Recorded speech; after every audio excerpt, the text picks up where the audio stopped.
పూణేలోని ఈ కోటను అంతా దయ్యాల కోట అంటారు. ఈ కోటకు ఆ పేరు ఎలా వచ్చింది? అక్కడ ఏం జరిగింది? చారిత్రక ప్రాంతాలు, భవనాలు, కోటలు అలాంటి అద్భుతాలు ప్రతీకగా నిలుస్తాయి. ఎంతో ప్రాచీన చరిత్ర గల మన ఇండియాలో ఇలాంటి ప్రాంతాలు ఎన్నో ఉన్నాయి. పర్యాటకులను విశేషంగా ఆకట్టుకుంటున్నాయి. వీటిలో మహారాష్ట్రలోని పూణేలో ఉన్న కోట కూడా ఒకటి. కానీ ఈ కోటలో అడుగు పెట్టాలంటే గుండె ధైర్యం ఉండాలి. ఎందుకంటే పగలంతా ఎంతో అందంగా కనిపించే ఈ కోట సూర్యాస్తమయం తర్వాత శ్మశానాన్ని జ్ఞాపకం చేస్తుంది. పౌర్ణమి వచ్చిందంటే చాలు ఆ కోట పరిసరాల్లో నిశ్శబ్ద వాతావరణం నెలకొంటుంది. అక్కడికి వచ్చే పర్యాటకులు కోట పరిసరాలకు వెళ్ళవద్దని స్థానికులు హెచ్చరిస్తారు.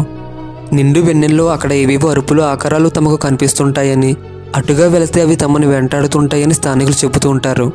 అలాగే సాయంత్రం 5 దాటిన తర్వాత కూడా అక్కడ ఎవరూ ఉండకూడదు. అక్కడి సెక్యూరిటీ సిబ్బంది కూడా సాయంత్రం వేళలో ఆ పరిసరాల్లో ఉండవద్దని హెచ్చరిస్తారు. ఆ కోటలో ఏం జరిగిందో తెలుసుకోవాలంటే ముందుగా ఆ కోట చరిత్ర గురించి తెలుసుకోవాలి. ఈ కోటను బాజీరావు పేష్వా నిర్మించారు. అయితే బ్రిటిష్ వారి దాడి వల్ల కోటలో రాతి నిర్మాణాలు మాత్రమే మిగిలి ఉన్నాయి. బాజీరావు మరణం తర్వాత అతని కుమారుడు బాలాజీ బాజీరావు ఈ సామ్రాజ్యాన్ని చేజిక్కించుకున్నాడు. అయితే ఈయనకి 3 కుమారులు. వాటిలో మొదటివారు మాధవరావు, రెండోవారు విశ్వేశ్వరరావు, మూడోవారు నారాయణరావు. అయితే బాలాజీ బాజీరావు యుద్ధంలో వీరమరణం తర్వాత మాధవరావు ఆ బాధ్యతలు తీసుకున్నారు. మరో యుద్ధంలో అతని రెండో సోదరుడు విశ్వేశ్వరరావు చనిపోయాడు. తమ్ముడి మరణాన్ని జీర్ణించుకోలేక మాధవరావు ఆత్మహత్య చేసుకున్నాడు. అది 1773.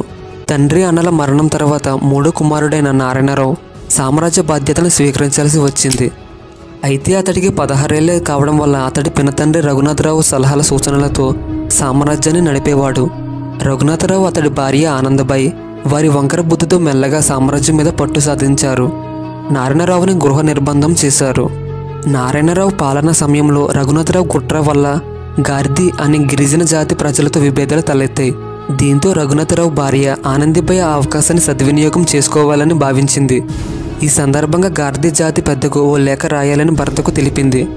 నారాయణరావుపై కక్ష తీర్చుకునే సమయం వచ్చిందని, కోటలోకి వస్తే అతడిని మీకు పట్టిస్తామంటూ రఘునాథరావు లేఖ రాసి గిరిజనులకు పంపాడు. రఘునాథరావు లేఖ మేరకు గిరిజనులు రహస్యంగా కోటలోకి ప్రవేశించారు. నారాయణరావు గదిలోకి ప్రవేశించి హత్య చేశారు.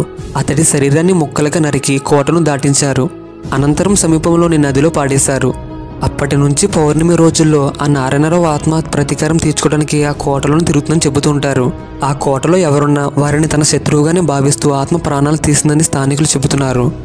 అంతేకాక నారాయణరావు మరణం తర్వాత కోట సమీపంలోని ఏర్పడిన మంటల్లో పలువురు చనిపోయారని, పౌర్ణమి రోజుల్లో వారి ఆత్మలు కోట చుట్టూ తిరుగుతుంటాయని చెబుతుంటారు. అయితే అక్కడ నిజంగా ఆత్మలు ఉన్నాయా? అందులోకి వెళ్ళిన వ్యక్తులు ఎలా చనిపోయారనేది మాత్రం ఇప్పటికీ అంతు చెక్కలేదు. ఈ వీడియో మీకు నచ్చినట్టయితే లైక్ చేసి, షేర్ చేసి, సబ్స్క్రైబ్ చేసుకోండి ఫ్రెండ్స్.